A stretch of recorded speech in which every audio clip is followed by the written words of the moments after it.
Hi friends, welcome to my channel. ఈరోజు special పుదీనా rice. ఆఫీస్కి వెళ్ళే వారికి లంచ్ బాక్స్గా ఈ రెసిపీ చాలా ఉపయోగపడుతుంది. 10 నిమిషాలలో చేసుకోవచ్చు. చాలా టేస్టీగా ఉంటుంది అండ్ హెల్దీ రెసిపీ. మీరు నా ఛానల్ని ఇప్పుడే ఫస్ట్ టైం చూస్తున్నట్టయితే సబ్స్క్రైబ్ చేసుకోండి.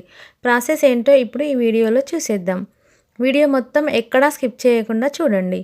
ముందుగా స్టవ్ ఆన్ చేసుకొని ఒక ప్యాన్ పెట్టుకొని ఆయిల్ వేసుకోవాలి. ఆయిల్ వేడయ్యాక ఒక దాల్చిన చెక్క, 2 ఇలాచీలు, 2 లవంగాలు, కొంచెం జీరా, కట్ చేసుకున్న ఉల్లిపాయ ముక్కలు, 3 పచ్చిమిర్చీలు వేసుకొని చక్కగా కలుపుకోవాలి.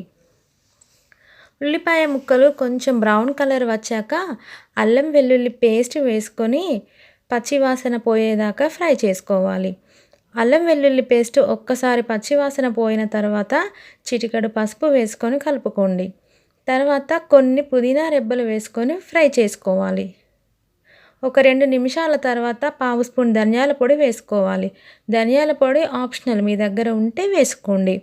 మిక్సీలో పేస్ట్ చేసుకున్న ఒక కట్ట పుదీనాని వేసుకొని చక్కగా ఒక 2 నిమిషాల పాటు కలుపుకొని మూత పెట్టుకోవాలి.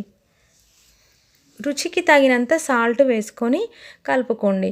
కారం మాత్రం అసలు వాడకండి, టేస్ట్ అసలు బాగోదు.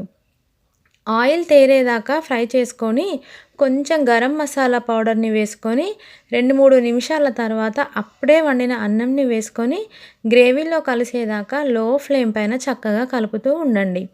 మిగిలిపోయిన అన్నంతో కూడా పుదీనా రైస్ని చేసుకోవచ్చు.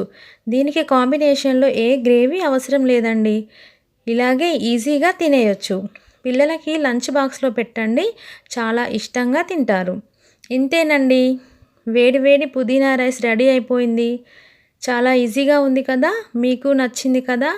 మీరు ట్రై చేయండి. మీరు ట్రై చేసి మీకు ఎలా వచ్చిందో నా కామెంట్ బాక్స్లో కామెంట్ చేయండి. ఈ వీడియో మీకు నచ్చినట్టయితే లైక్ చేసి బెల్ ఐకాన్ని యాక్టివేట్ చేసుకోండి. మీకు తెలిసిన వారికి ఎవరికైనా కూడా షేర్ చేయండి. మరొక మంచి రెసిపీతో నెక్స్ట్ వీడియోలో మళ్ళీ కలుద్దాం.